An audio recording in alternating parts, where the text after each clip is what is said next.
esteem. Let's start here because this is where so many people get confused. Not all hurtful behavior is narcissism, and in today's world that word gets used a lot. Sometimes too easily. Esteem. Someone forgets your birthday. Narcissist. Someone doesn't text back fast enough. Narcissist. Someone is selfish in an argument. Narcissist. But we have to slow down. Esteem. Because when we label everything narcissism, we lose clarity, and clarity is power. There are people who behave badly. There are people who are self-absorbed, reactive, defensive, dismissive, esteem, or emotionally unavailable. That does not automatically make them narcissistic. It may make them emotionally immature. It may make them poorly regulated. It may make them insecure, esteem. But narcissism is not just a collection of unpleasant traits. It's a pattern. It's a structure. It's a deeply ingrained way of relating to the world. Here's where the distinction begins, esteem. Emotional immaturity is often about underdevelopment. It's about someone who never learned how to sit with discomfort. Someone who never learned how to regulate big feelings, esteem. Someone who shuts down, lashes out, avoids, or becomes defensive because they simply do not have the internal tools. Their behavior may hurt you. It may frustrate you. It may exhaust you, esteem, but it isn't necessarily driven by a need to dominate or exploit.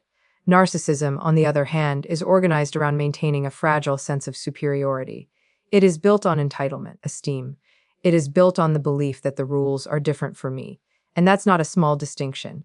When someone is emotionally immature, they might react poorly in conflict, esteem. But when someone is narcissistic, conflict becomes a stage. It becomes an opportunity to win, to control, to reassert power, to rewrite reality in their favor, esteem.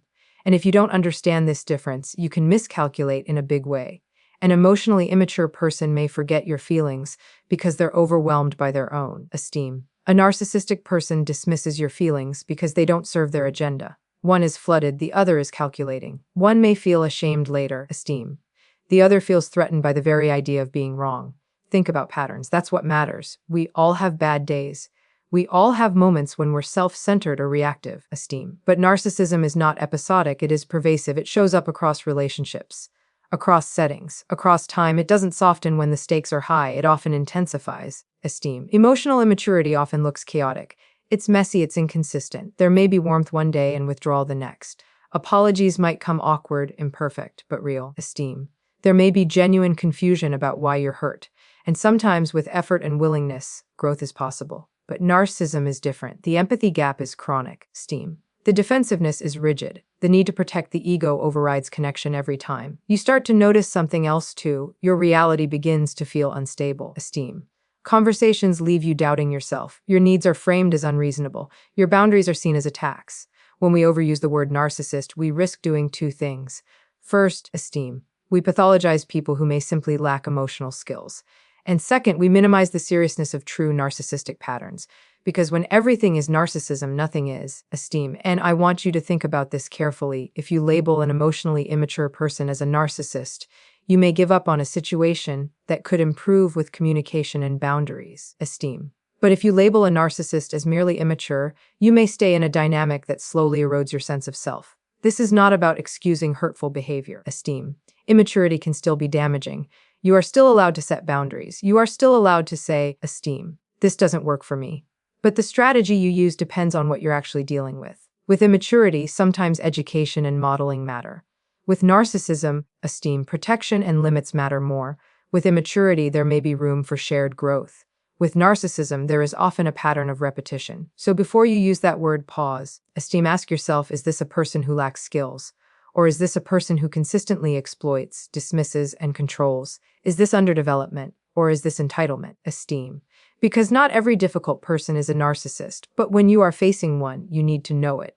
Now, once we understand that not all hurtful behavior is narcissism, esteem, we have to get very clear about what narcissism actually is. Because this is where the real danger lies. Narcissism is not just selfishness. It is not just insecurity, esteem. It is not just someone being emotionally unavailable. At its core, narcissism revolves around entitlement, exploitation, and control. Entitlement is the backbone, esteem. It's the unshakable belief that I deserve more attention, more forgiveness, more admiration, more leeway. The rules that apply to everyone else somehow do not apply to them, esteem. If they hurt you, you're expected to understand. If you hurt them, you're punished. If they cross a boundary, you're told you're too sensitive. If you set a boundary, esteem, you're accused of being selfish. That asymmetry is not accidental. It reflects entitlement, and entitlement feeds exploitation. In narcissistic dynamics, relationships are not mutual esteem. People become sources of supply, validation, status, access, admiration, emotional labor. It doesn't always look cruel at first. In fact, it can look intoxicating esteem. There may be charm, intensity, attention that feels extraordinary. You may feel seen in a way you've never felt before. But here's the key: that attention is contingent esteem.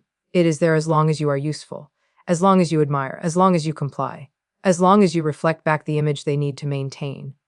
The moment you assert yourself, esteem, challenge them, or fail to uphold that reflection, something shifts. The warmth cools, the criticism increases, the devaluation begins. This is not emotional immaturity. This is strategy. Esteem. Narcissism organizes around control. Control of the narrative, control of perception, control of the emotional temperature in the room. You'll notice it in subtle ways at first. Esteem. They interrupt your stories to reframe them.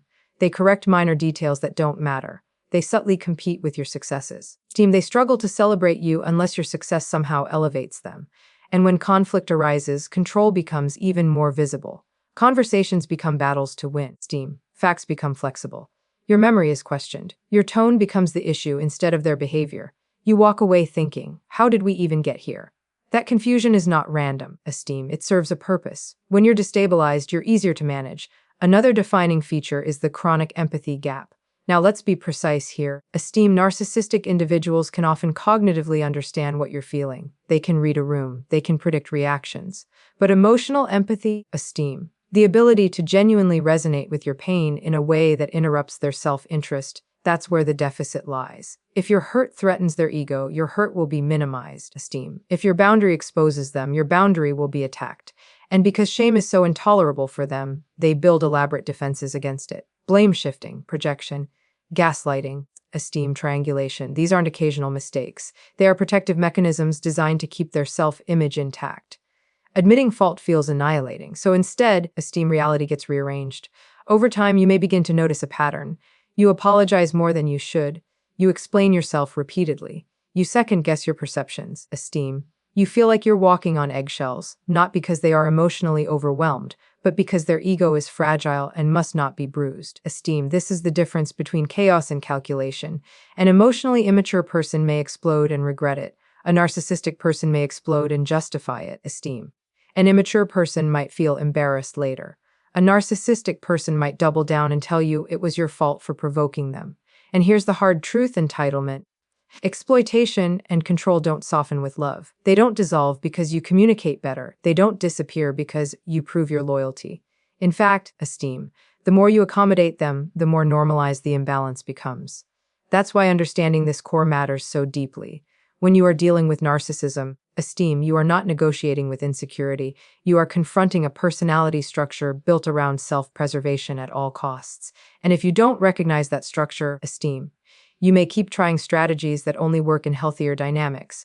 You cannot reason someone out of entitlement when entitlement is their operating system, esteem. And that is why this distinction is not just psychological, it is protective. Now let's turn the lens to emotional immaturity, because this is where so many people get stuck, esteem. Emotional immaturity can look loud. It can look selfish. It can look reactive. And when you're on the receiving end of it, it can hurt just as much as narcissistic behavior, esteem. But the engine driving it is different. Emotional immaturity is not organized around domination. It's organized around underdevelopment, esteem. These are individuals who never quite learned how to regulate their inner world. When they feel hurt, it floods them. When they feel criticized, it overwhelms them, esteem. When they feel disappointed, they don't know how to metabolize that feeling in a steady way.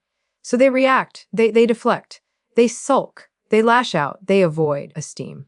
Not because they are strategically trying to destabilize you, but because they genuinely lack the internal tools to manage discomfort. You'll often notice something important, esteem. Their behavior is reactive, not calculated. It's impulsive, it's emotionally driven. In the heat of the moment, they may say things they don't mean. They may storm out. They may blame you, esteem. But later, when the emotional wave passes, there can be a crack in the armor. There may be awkward remorse. There may be a quiet, I didn't handle that well.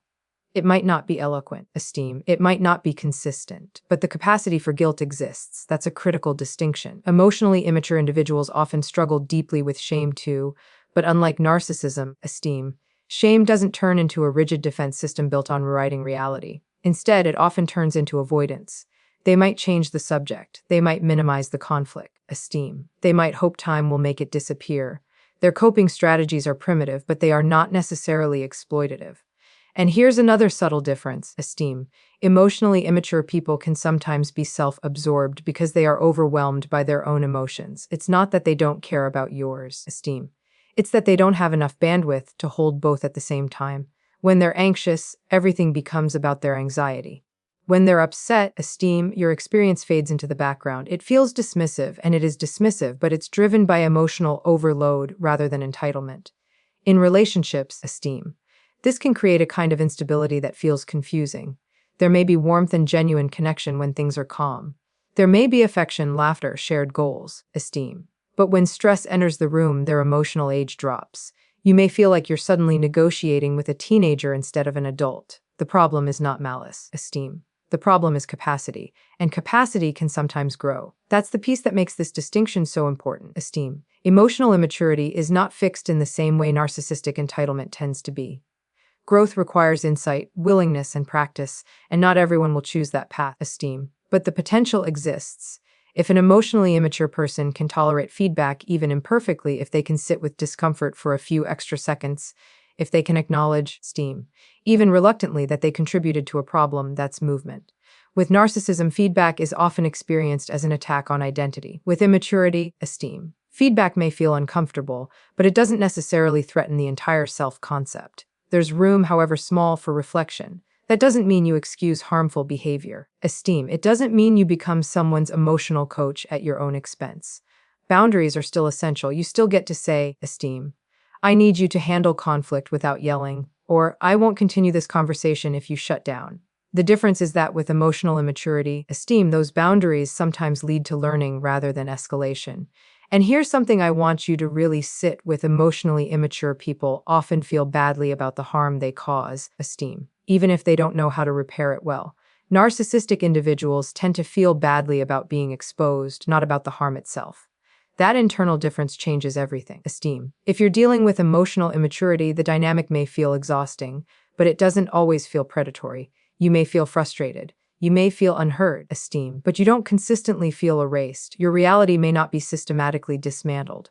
There isn't the same chronic pattern of exploitation, esteem. Understanding this helps you calibrate your response. With immaturity, you may focus on skill building, modeling regulation, or deciding whether the person is willing to grow.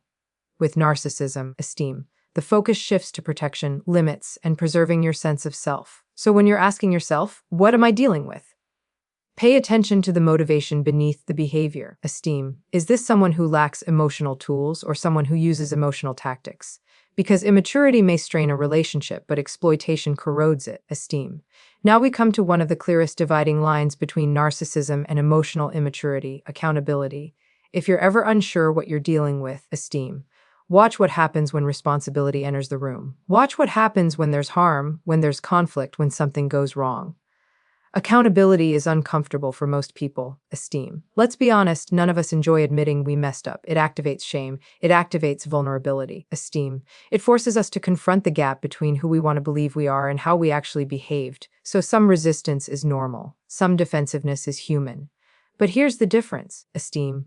An emotionally immature person may resist accountability at first. They may argue, they may justify, they may explain why they reacted the way they did, esteem. But if there is even a small capacity for reflection, something eventually shifts. There might be a pause, a softening, a reluctant acknowledgement. Okay, I see your point. Or even, esteem, I didn't mean to hurt you. The apology may not be elegant, it may be clumsy, it may come later than you'd like. But it's possible. With narcissism, accountability isn't just uncomfortable, esteem. It's threatening. It feels like annihilation. To admit fault isn't simply to acknowledge a mistake. It's to crack the entire self-image they've built to protect themselves from shame, esteem. And that cannot happen. So the system activates, blame shifting begins. Suddenly the focus isn't on what they did, but on how you reacted, or your tone, or the timing, esteem, or your sensitivity, or something you did 3 months ago. The original issue dissolves into a cloud of confusion, esteem. You find yourself defending your reaction instead of discussing their behavior. That's not accidental. That's a defense structure designed to preserve ego at all costs. Esteem. You'll notice patterns like gaslighting, subtle or overt attempts to make you question your memory. That's not what happened. You're exaggerating. You're imagining things. Over time, esteem, This erodes your confidence. You may begin conversations rehearsing your evidence in your head because you already anticipate being dismissed. Esteem. Emotionally immature individuals may avoid responsibility because they don't know how to tolerate discomfort. Esteem. Narcissistic individuals avoid responsibility because their identity depends on being right, superior, or blameless. And here's another subtle marker: growth trajectory. With immaturity, esteem. If someone truly sees the impact of their behavior, there is at least the potential for behavioral change. It may be slow, it may require repetition, but the feedback loop exists. Esteem. They can learn. With narcissism, patterns repeat with eerie consistency. The same conflict resurfaces, the same denial appears, the same script plays out. You may notice that apologies, esteem, if they occur, are strategic, offer to restore access, to smooth things over, to prevent consequences, not to repair the harm. And once stability returns, the cycle begins again. Esteem. You start to feel like you're living in a loop.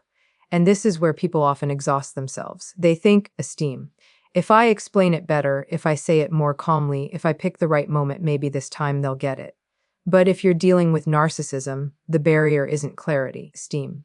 Its capacity, the ability to tolerate shame and integrate responsibility simply isn't there in a sustained way. Accountability requires humility. Esteem, it requires the ability to hold two truths at once. I am still worthy, and I made a mistake. Narcissism fractures under that tension. Emotional immaturity struggles with it. Esteem, but doesn't necessarily shatter. When you begin to track accountability patterns over time, you gain clarity. Do conflicts lead to insight, even small insight? Or do they lead to distortion? Esteem. Do discussions feel difficult but constructive? Or do they feel like psychological chess matches where the goalposts constantly move?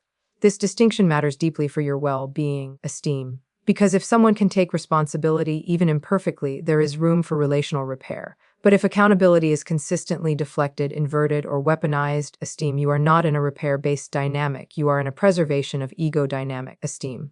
And no amount of perfect communication can force someone into accountability if they are structurally unable to tolerate it.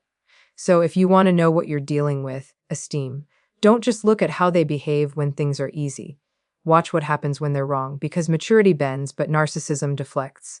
Now let's talk about relationship patterns, esteem, because this is where the distinction becomes unmistakable over time. Anyone can have a bad moment, anyone can mishandle a conflict, but patterns tell the truth, esteem. Patterns reveal whether you're dealing with chaos born of immaturity or instability engineered through control. Emotionally immature relationships often feel turbulent, esteem, but the turbulence is inconsistent. It spikes during stress. It shows up when emotions run high. There may be arguments that flare quickly and burn out just as fast. You might see sulking, esteem, avoidance, passive-aggressive comments, or dramatic overreactions. It's draining, it's frustrating, but it's often situational. When life stabilizes, the relationship can stabilize too. Esteem. With narcissism, instability is not just a byproduct of stress, it's a tool. There is often a predictable relational cycle. It may begin with idealization. You're admired, you're special. Esteem, you're different from anyone else. The attention feels magnetic, it feels affirming. You may think, finally, someone who sees me.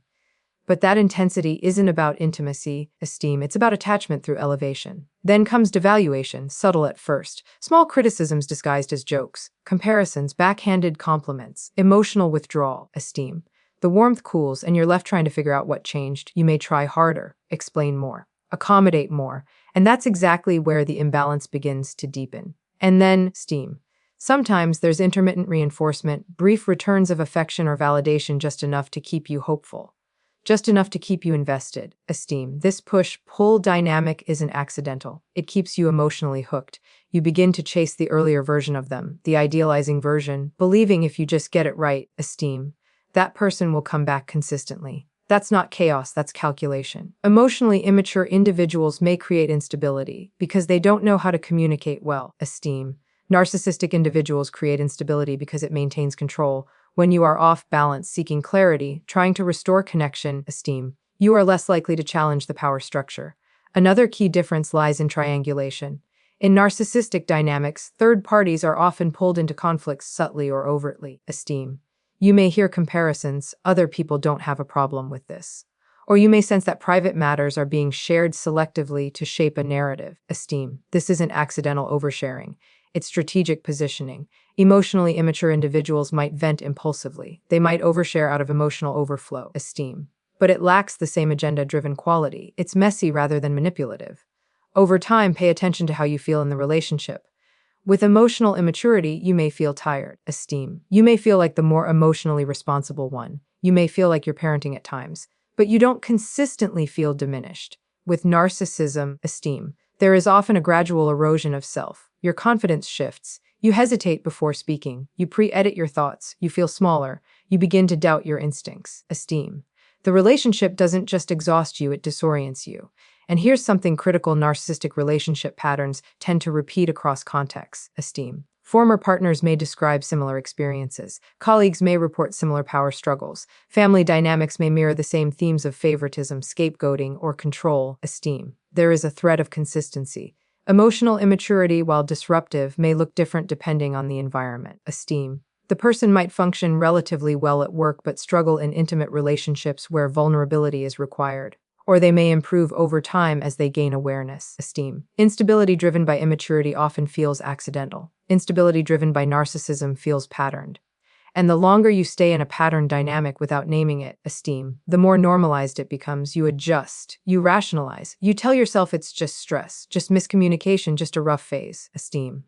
But when you zoom out and look at the arc of the relationship, you may realize the highs and lows are not random.